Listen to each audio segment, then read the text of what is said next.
Thank you so much for joining me here at the Let's Toast Events YouTube channel.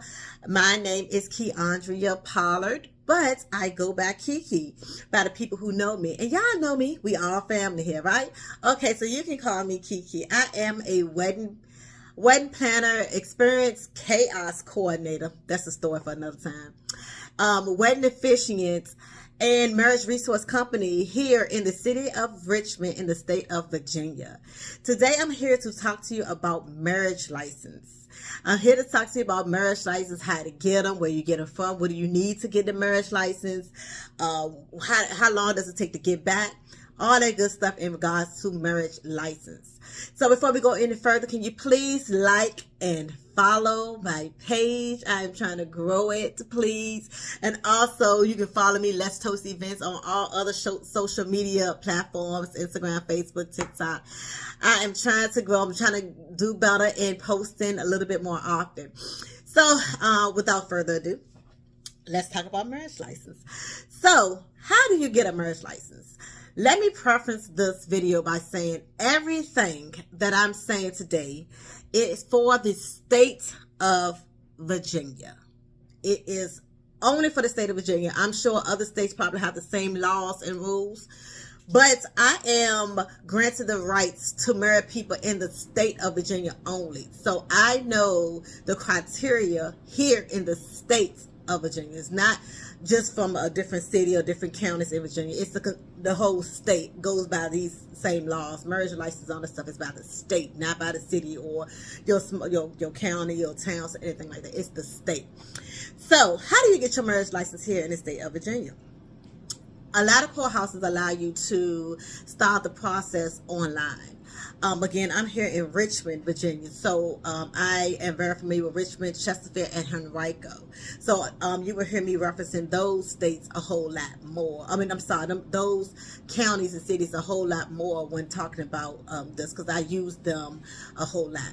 So Richmond, for example, they do not have a way that you can do it online. So you actually have to set an appointment to actually go down there physically. You and your mate has to physically both be there to do the license. But other counties like Chesterfield and Henrico allow you to start the process online.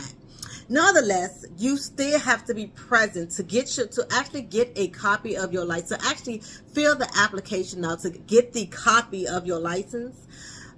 You have to be there present with your spouse. You both have to produce some type of identification, typically an ID card. I'm not sure if they'll let passports go, but I do know you need some type of identification.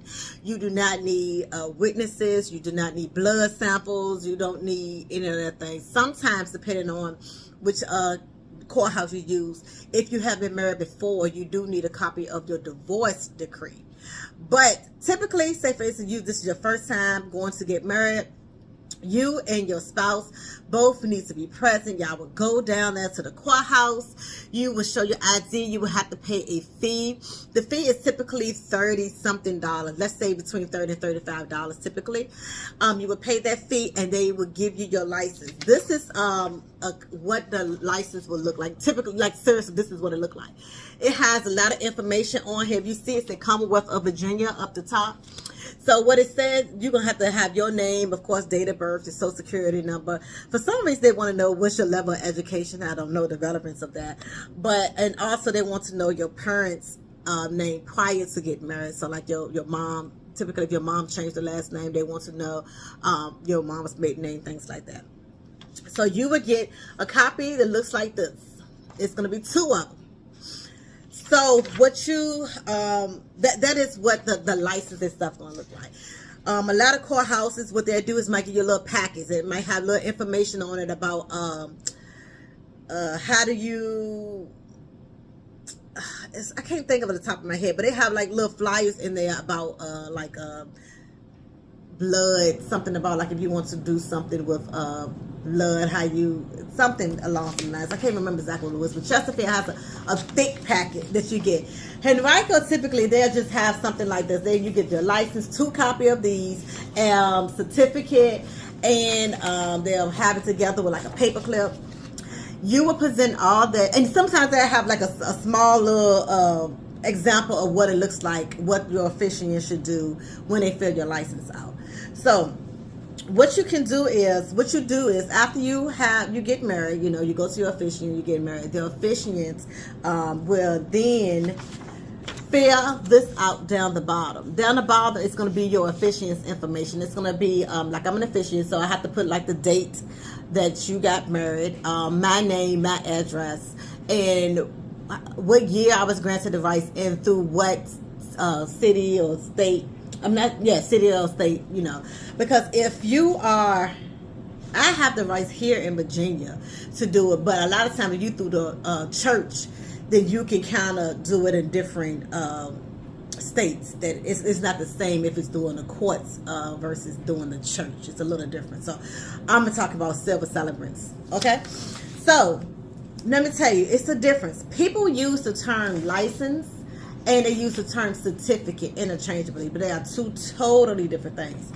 This certificate is something that your officiant would just fill out. They have to write it in with a pen or whatever the case may be, and they sign it. You can keep it. It's just your keepsake. It is not a legal document. It means nothing. Some couples just opt not to do it. They throw it in the trash, or you don't understand how many of these I collect, because when they give me the packet, they be like, I don't want that. Actually, when I actually gift my couples with Let's Toast marriage certificate. It looks better than this because it's typed and all that pretty stuff. Go to my website, you'll see it. And that is the certificate. Again, it's not a legal document. If you lose it, no big deal. This is the actual license. Now, this is the legal document. This is what makes you legally married. The license makes you legally married. Not the certificate, not having a ceremony, but having your license filled out down the bottom and turned in. This is what makes you legally married. So this is what you need to be considered married. Okay? Not the ceremony, but you need the license filled out to be considered married. So, that's the difference between a certificate and a license. So, again, you fill it out, and typically, depending on it, I do know this, not Richmond, Henrico, and Chesterfield, but other courthouses in the state. Some courthouses want the couples to actually bring it back in so they can process and give it back to them. Sometimes the officiant can mail the license in, but they want the couple to actually go up there to pick them up. So Richmond, Henrico, and Chesterfield don't do that. I can mail this in and they'll mail it back to my couples. However, if you are somewhere else in the state, you have to just ask the courthouse, how do you get your license back? Because again, that's one of the things that be in the package. I was trying to remember earlier today, doing this video when I couldn't remember what it was. But sometimes it actually have like the rules, what you need to get your license back. So if I get the packet and say for instance it came from Fairfax County, then I will read it and let the couples know, okay, here, I will mail this in, but you actually have to call up there to see if the license ready, and then you can go pick it up. So different counties and towns, cities in the state of Virginia do it a little differently. But let's just say Richmond, Henrico, and Chesterfield. I can mail it in, or I can go take it in and they will mail it back to you. And sometimes they actually will let the couple bring it back in. But I don't like my couples to do that. I like to leave that responsibility to me, because guess what? After this is filled out, you only have 5 days to turn it back in. That is the law. You only have 5 days. And of course, it's 5 business days with the mail and stuff like this. It has to just be postmarked to know that, hey, I got married on Friday the 10th. And it was returned in by the 13th. You know what I'm saying? At least mailed by the 13th. You can't get married on the 10th and then don't turn the license in to the 1st of the next month. It's going to be invalid. It's not going to be considered a legal document. They're going to make you redo it. Okay? So that is how you will get it back. That's how you file your license. That's how you get it back and all that good stuff. So you may say, okay, so once I get the license back, what do I do with it? That's going to be up to you. But I do have some tips that you can do. When you get your license back, it's literally going to look just like this, like a piece of paper. It's not going to look like the license like you would think a license would look like your driver's license or anything like that. No, it literally looks like this. The only difference is it'll be on a longer piece of paper and it'll be notarized. You'll see the notary stamp on it. That's it. So my license is filed. I have it sealed up, laminated, sealed up, and put in an important place. If you have wherever you keep like your Social Security card, your birth certificates, stuff like that, that's a good place to keep your marriage license, because your marriage license actually change your status from single to being married. It's a legal document again, so it is a big deal. And I definitely would say keep it in a safe place. I even have heard or seen some people to scan it in different folders in their phones that's locked and secure, just so they can have the documentation to just to produce it. The process of changing your last name is a whole nother thing. Most females, trust me included, don't tell nobody, but I ain't even changed my name everywhere yet because it's too much. But the process of changing your last name. So once you get your license back with the notary stamp down the bottom of it, the first thing you should do is call Social Security. Social Security Administration. You have to get a new Social Security card, because even though your Social Security number is not going to change, the person who you were prior to getting married is a different document. So you have to go through Social Security. You have to get a new Social Security card. During the pandemic and stuff, I know they was very lenient letting you do it through the mail and stuff like that. I'm not sure if they still allow you to do it through the mail now, or if you actually have to go down there and physically show them the copy of your marriage license, and of course other identifying documents like your old Social Security card, your ID, maybe your birth certificate, things like that. So once you produce that, then they, after X amount of days, they send your new Social Security card. Then you can go down to DMV. You can go down to DMV, and once you go down to DMV, you show the new Social Security card, other identifying documents. They're going to make you retake your picture, and you have your ID. And then from there, you can go to your different banks, institutions, financial institutions, and things of that nature. I would say call them or email them first, because some of them will let you do it online. Long as you can, show them your marriage license, or, your new ID or something along some line, they let you do it online. Some places, Wells Fargo, they want you to come down there and show them your whole original marriage license. They don't want a copy of it. They want the original marriage license and all that stuff. So call your financial institutions first to figure out exactly what it is that they need from you, so you can legally change your last name. And along with all the other stuff, as far as you have a mortgage or you run an office, all that good stuff, you have to produce all the documents, show them, see what it is that they need, so you can go ahead and get your last name changed. So just in general, the two biggest things that you need to do is to get your new Social Security card and your new ID.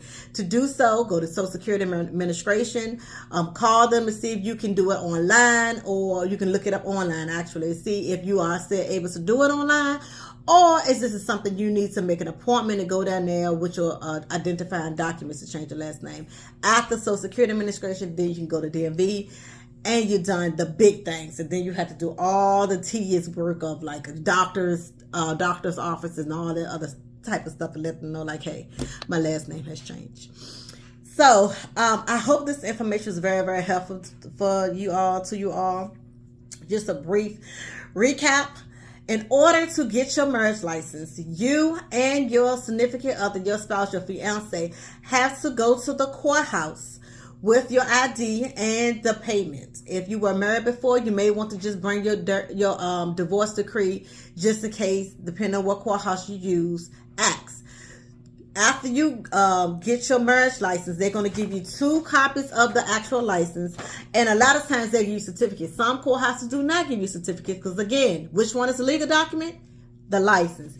And then the certificate is just a keepsake. So some of them, they say, hey, they don't have the budget for it. You don't need it.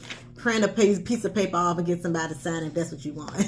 But anyway, this is your keepsake. Your official, you can fill this out. You can put it in your photo album book. You can put them in the frame, whatever the case may be. Your actual license, your officiant needs to fill out the bottom portion of it. They can mail it in. Typically, they can mail it in. And a lot of times the courthouse will just mail it back to you. But again, if you're not using Richmond, Henrico, or Chesterfield, you might want to check with that specific courthouse to see how do you obtain your license back. Once you get your license back, Then you can start the process of changing your last name. To change your last name, you need to get your marriage license and go to the Social Security Administration building, or like I said, you can try online to see if they still allow you to do it online. Fill out the documents. Once you get your new Social Security card back, then you take that new Social Security card, go down to DMV, and you can get you a new license that all have your new last name on there. So that is one of the biggest questions I'm asked. A lot of times a couple want to know, okay, now that I'm married, I need to change my last name. Especially like military couples and stuff like that. They have to do it a little quicker. For their reasons, what they have going on over there. But a lot of times couples are also need to know this information because they may be having a baby, and they say, okay, before my baby gets here, I want to make sure I have all my documents in order. I want to make sure that my last name, so I need to get on my husband's insurance and all that stuff before the baby comes. So that is one of the top questions I'm asked post wedding. I try to explain it to them a little bit after the ceremony, but they still on the marriage bliss. They still happy. They too excited to really grasp everything it is I'm saying. So I decided to make a video so I'll be able to show all my couples exactly what they need to do to get your marriage license. What's the difference between your marriage license, your marriage certificate, and how do you obtain your legal copy of your marriage license back? And then finally, once you get it back, how do you keep it and how do you change your last name? So I hope this video was very helpful for you all. If you would like to, you have any questions, you can please put it in the comments. And also, please follow me everywhere. Again, I'm starting this YouTube channel, and I'm also on other platforms, Facebook, TikTok, Instagram. Somebody told me to get on Threads. I said, y'all, it's just too much. I'm trying to keep it with what I have right now. So please also subscribe to my email list by going to my website, www.letstoastevents.com. Again, it's Let's Toast Events everywhere. You put in Let's Toast Events, it's going to be me. Okay? So, as always, I love to end all my broadcasts, all my videos and my reels and all that stuff by saying what? We do it for life, we do it for love, and we toast to it all. So love, life, and let's toast.